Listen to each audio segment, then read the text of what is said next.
Welcome to the Accidental Bathroom Renovation.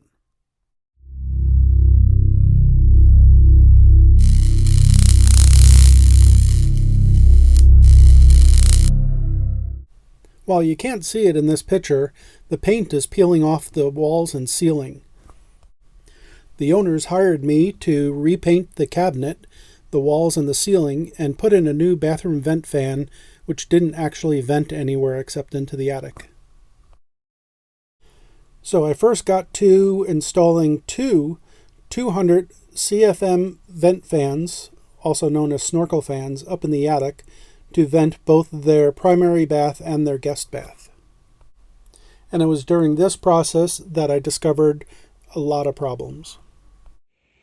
I've been chasing down some old wiring because we're going to be replacing that switch to duplex. Found some interesting framing up in here. Don't know what that's about. But there was a lot of interesting wiring going from old to new. Found in this can a whole bunch of wires joined together. There was a switch leg, line in, line out for the fan. Came down to this small octagon box. And look how many wires were in there. And with the help of my friend Matt, we've been trying to decipher where all these wires are going, because there is the old wire, and then this is all new wiring. I was able to trace most of them, a couple going down here, one coming up to here, but there is one particular one that's been confusing me. It ends up at a switch on the other side of this wall for an outside light. However, both wires going into that switch are this old style. And the wire that goes to that switch is actually this one right here. So I'm like, how do we go from Romex to this old shielded cable, no grounds on these? How is that happening? And I looked everywhere on the wall, couldn't find anything, no junction boxes. Checked these outlets down here, wondering maybe they brought it into there. And then I noticed that it looked like somebody had done some patching right in this area. So as much as I didn't want to, I opened this wall up. And there it is. Right in there. An open junction just sitting in the wall cavity. Look at that. So now I know how it goes from Romex to the old cable. And it looked like it had a ground, but it actually doesn't have a ground. So now I got to figure out what to do with that. It's amazing what you find hidden in these walls.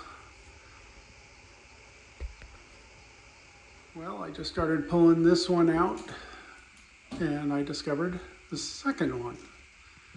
So we've got two wires, both inside of that wall, just hiding there.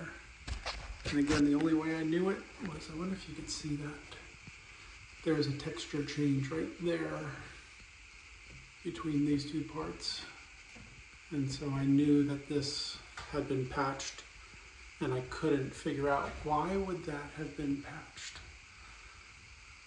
And so I started suspecting we had something hiding in this wall, and sure enough, there it is. So fun. I have a 2x4 in here that the old junction box, the octagon, was mounted to with two screws in the back.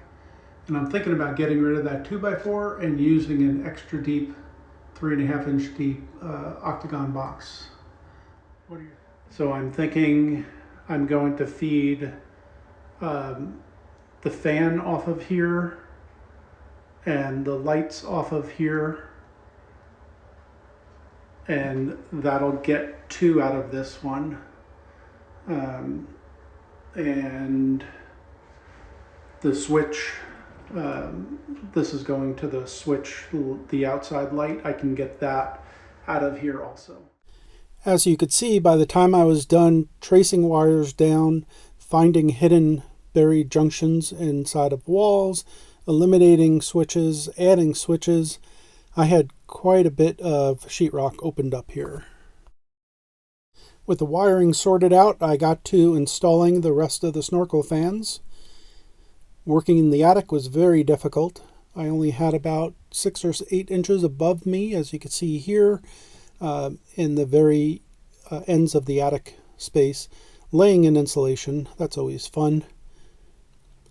But I got all the wiring sorted out and on to...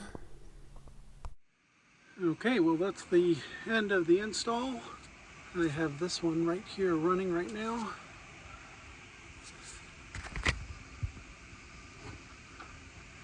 The exit's out there.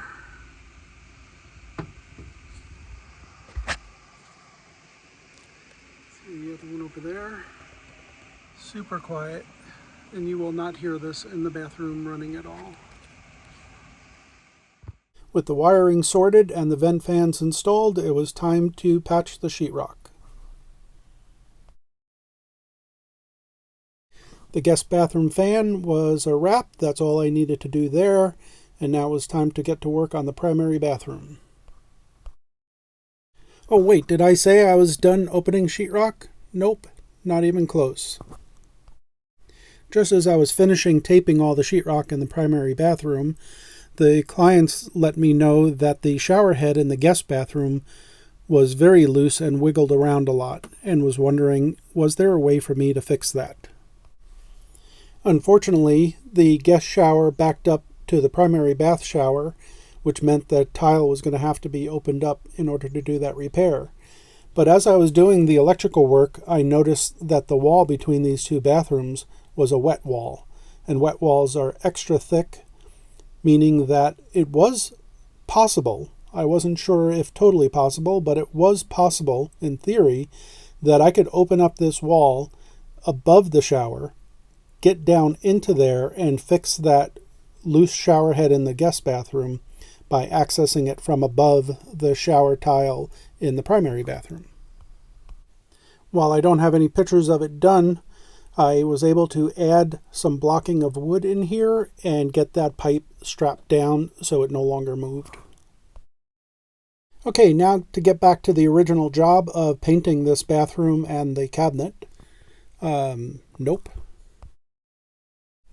Upon pulling the doors and drawers out of this cabinet, I found the cabinet to be in very bad condition, and it really wasn't worth paying me to paint something that was falling apart.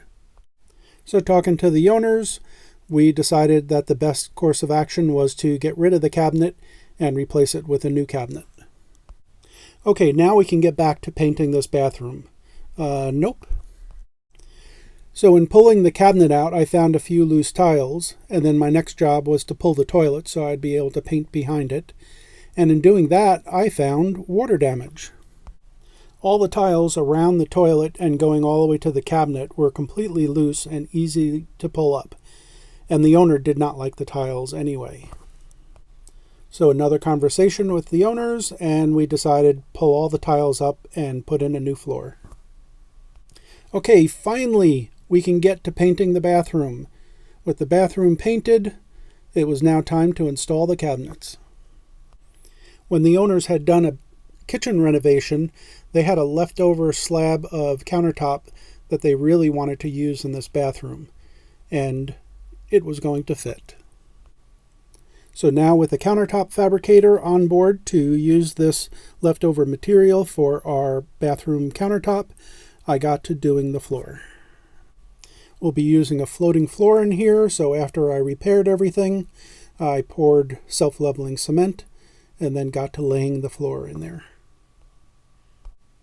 I worked till about 11:30 that night getting this ready for the fabricators to be showing up the next morning for the top. And here it is, completed project, the accidental bathroom renovation. Thanks for watching, and with that project wrapped up, I'll be back to working on the trailer and the truck.